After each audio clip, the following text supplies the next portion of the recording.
Tanzania oye! Dr. Samia oye! Mheshimiwa Mwenyekiti, na kushukuru sana kwa nafasi hii ya kusalimia. Mheshimiwa Mwenyekiti, Watanzania watakwenda kukuchagua tarehe 29. Kwa sababu katika uongozi wako, miaka yote ambayo umekuwa katika uongozi, umeshughulika na kutoa suluhu kwa matatizo ambayo yamewakabili kwa muda mrefu. Mheshimiwa Mwenyekiti, jambo la kwanza ulilofanya ni kuongeza mapato ili uweze kushughulika na shida za Watanzania. Mheshimiwa Mwenyekiti, katika miaka yako mitano umeshughulika na matatizo sugu ambayo yalikuwa yamewakabili Watanzania.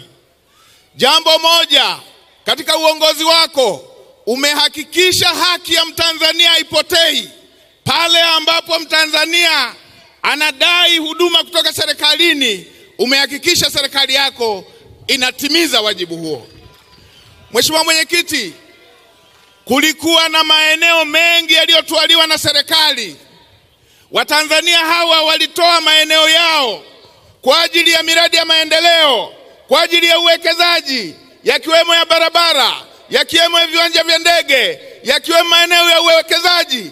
Mengi yalikuwa hajalipiwa na serikali. Jambo la kwanza ukaelekeza, ukasema kama wananchi hawa kwa uzalendo wao wametoa maeneo yao, hakikisheni mnawapatia fedha zao, kwa sababu ni haki yao kwa kuwa walishatoa maeneo yao.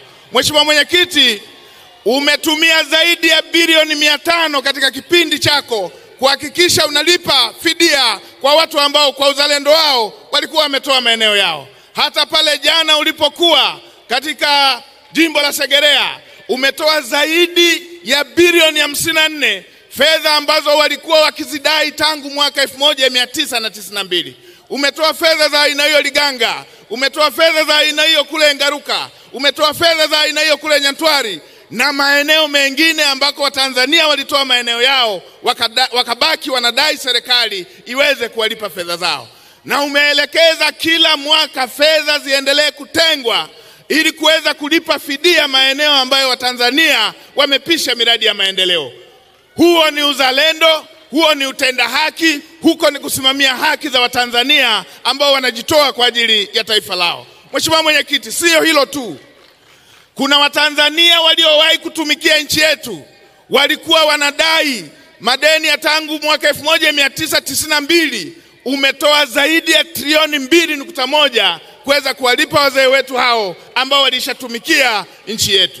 Sio hilo tu, Mheshimiwa Mwenyekiti, kuna watoa huduma mbalimbali ambao walikwisha kutoa huduma. Wengine walilisha sekondari, wengine walilisha magereza, wengine walilisha maeneo mbalimbali. Waeneo walitoa huduma maeneo mbalimbali kwenye wilaya zetu. Umetumia zaidi ya trilioni 4, wastani wa trilioni 1 kwa mwaka kuhakikisha kwamba Watanzania ambao haki yao iko serikalini wanaipata haki yao. Mheshimiwa Mwenyekiti, ulielekeza kwa ushujaa, kwa kauli ambayo haijawahi kutolewa na kiongozi yeyote Afrika, kwamba hata mamlaka ya mapato pale ambapo wamekusanya kodi kuzidi kiasi kilichotakiwa kukusanywa, wawarudishie wale watu haki yao. Huo ni uungwana uliopitiliza ambao umeuonesha. Na sio hilo tu, umelipa madeni ya watumishi wa umma, umepandisha madaraja ambayo walikuwa wanastahili wapande wakawa wamecheleweshwa, umetoa ajira mpya. Na haya Mheshimiwa Mwenyekiti, umeyafanya bila kusitisha shughuli zingine za maendeleo, ikiwepo miradi mikubwa ya kimkakati. Huo ni ushujaa na heshima ambayo umeitendea nchi yetu. Mheshimiwa Mwenyekiti, Dar es Salaam ni jiji la biashara. Kuna wakati hapa Dar es Salaam gharama za maisha za wana Dar es Salaam zilikuwa kubwa sana kwa sababu ya kukosekana kwa umeme, kwa sababu ya katika umeme. Ukakamilisha haraka bwawa la Mwalimu Nyerere, tena kwa kusema tufunge mikanda. Bwawa likakamilika, bwawa lililogharimu zaidi ya trilioni 6.5 kwa fedha za ndani. Na lilipokamilika, umeipeleka nchi kwenye historia ya kuwa na umeme wa ziada zaidi ya megawati 2000. Afrika na hapa Afrika Mashariki hakuna nchi moja ambayo ina ziada ya umeme kama ambavyo umefanya kwa kipindi kifupi. Lakini si hilo tu. Wana Dar es Salaam hawa, ili waweze kufanya shughuli zao, ili waweze kuendesha maisha yao, walikuwa wanaingia gharama ya kila moja kununua generator.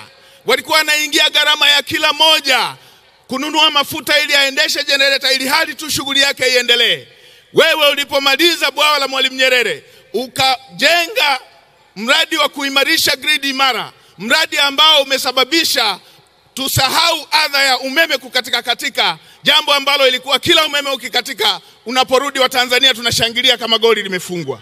Umeongeza uwezo wa gridi, kwa gridi inayoenda Ubungo kwenda Chalinze, gridi inayokwenda Ubungo kwenda Makumbusho, Ubungo Gongo la Mboto Mbagala. Umeongeza transformer kwa upande wa gridi iliyokuwa inakuja Mbagala, gridi iliyokuwa inaenda Makumbusho pamoja na ile ya Ubungo. Leo hii Watanzania wanafanya shughuli zao wakiwa wametulia, wakiwa na uhakika wa kupata nishati hiyo ya umeme. Mheshimiwa Mwenyekiti, kwa mara ya kwanza mwaka jana wakati wa serikali za mitaa tumeendesha uchaguzi kwa fedha zetu za ndani, na mwaka huu tumeendesha uchaguzi kwa fedha zetu za ndani, jambo ambalo limeipa heshima nchi yetu na kujitegemea ambako Mwalimu Nyerere alikuwa anategemea kujenga taifa linalojitegemea. Mheshimiwa Mwenyekiti, itoshe kusema kwamba umeweza kuchapa kazi, na haya mambo yote tunayoyasema yalikuwepo na Watanzania walikuwa wanayaona, na maneno yetu yanaweza yasikike kama vitendo ambavyo wao wenyewe wanaviona. Mheshimiwa Mwenyekiti, Watanzania hawa walikuwa wanahangaika mpaka madawati, mpaka madarasa. Wewe ulipoingia tu madarakani umejenga shule ya zaidi 2700 katika kipindi cha miaka minne. Umejenga shule za msingi zaidi ya 2700. Umejenga shule za sekondari zaidi ya 1300. Umejenga zahanati mpya kwa ajili ya kulinda afya za Watanzania hawa zaidi ya 2800. Umejenga vituo vya afya zaidi ya 600. Umejenga hospitali mpya zaidi ya 119. Hii inakutambulisha wewe ni kiongozi wa aina gani, kiongozi anayejali utu, kiongozi anayejali maslahi ya Watanzania. Ndio maana Mheshimiwa Mwenyekiti, nilikuwa na washangaa wale waliokuwa wanaandika kwamba kana kwamba eti tumeanza uchaguzi ndipo tukaishiwa fedha. Na mimi niwaambie Watanzania, mchakato wa kuchapisha fedha haufanywi na nchi kama kuchapisha mitihani ya shule ya msingi, mitihani ya test ya shule ya msingi.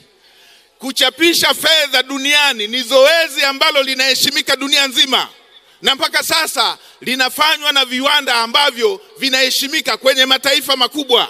Na ili uchapishe fedha na uweze kupokea fedha inakuhitaji si chini ya miaka 2 kutengeneza tu zoezi hilo na hatua zake zinazotakiwa. Hili si zoezi ambalo unaweza ukaamka tu leo ukasema niongezeni fedha hii hapa nina jambo hili. Haipo hiyo. Ni utaratibu mrefu na una heshima na unasimamiwa na taasisi za fedha za dunia nzima. Na sio hilo tu. Nchi ambayo huwa inaweza kuchapisha fedha ni nchi ambayo iko kwenye vita. Tanzania mara ya mwisho ilichapisha fedha ni vita vya Idi Amin, kwamba vijana wako mstari wa mbele kule, biashara hazifanyiki, shughuli za uzalishaji hazifanyiki, kodi hazikusanywi, ndio unasema sasa tunatakiwa tupate fedha ya nyongeza. Lakini kwa nchi ambayo inakusanya trilioni 3 kwa mwezi, Mheshimiwa Mwenyekiti, umeandika historia hiyo, kutoka trilioni 1.3 mpaka trilioni 3 kwa mwezi. Ni nchi ambayo ina akiba ya zaidi ya trilioni 16. Unachapisha fedha ili fanye nini? Una akiba ya zaidi ya trilioni 16. Na leo hii tunavyoongea, fedha ya kujenga reli mpaka Mwanza ipo, inasubiri wakandarasi na spidi yake atengeneze certificate alete alipwe. Tuna akiba ya fedha ya kwenda mpaka Kigoma. Tunasaidia mpaka na maeneo mengine wakipata dharura. Umeipeleka nchi kutoka nchi yenye makusanyo duni isiyoweza kujitegemea mpaka kwenda kwenye nchi inayojitegemea. Na haya yanatafasiriwa na shughuli ulizozifanya, lakini na maeneo mengine ambako umeendelea kupeleka fedha. Unapeleka fedha zaidi ya bilioni 35 kila mwezi kwa ajili ya elimu bila ada. unapeleka fedha. Mheshimiwa Mwenyekiti, wakati wa uviko 19 kuna nchi zingine majirani hapa walikuwa wanavusha mpaka miezi 3 hawajalipa watumishi wa umma. Na mimi nakumbuka miaka kadhaa Tanzania, miaka 10-15 iliyopita, nikiwa naibu waziri wa fedha, kuna wakati tulikuwa tunaenda kuazima fedha mahali ili tuweze kulipa mishahara. Katika uongozi wako haujawahi kuchelewesha hata siku moja inapofika watumishi wa umma wanapotakiwa kulipwa. Hivyo na taasisi zingine ambazo wanahitaji kupata fedha kwa mujibu wa sheria. Mheshimiwa Mwenyekiti, Mungu akubariki sana. Kazi umeiweza na Watanzania wanaona na Watanzania ni mashahidi, na sisi tarehe 29 tunaenda kupiga kura huku tukiwa na shamra. Tunaenda kupiga kura huku tukiwa hatubahatishi kuhusu kiongozi tunayemchagua. Mungu akubariki sana Mheshimiwa Mwenyekiti. Wanatemeke oye!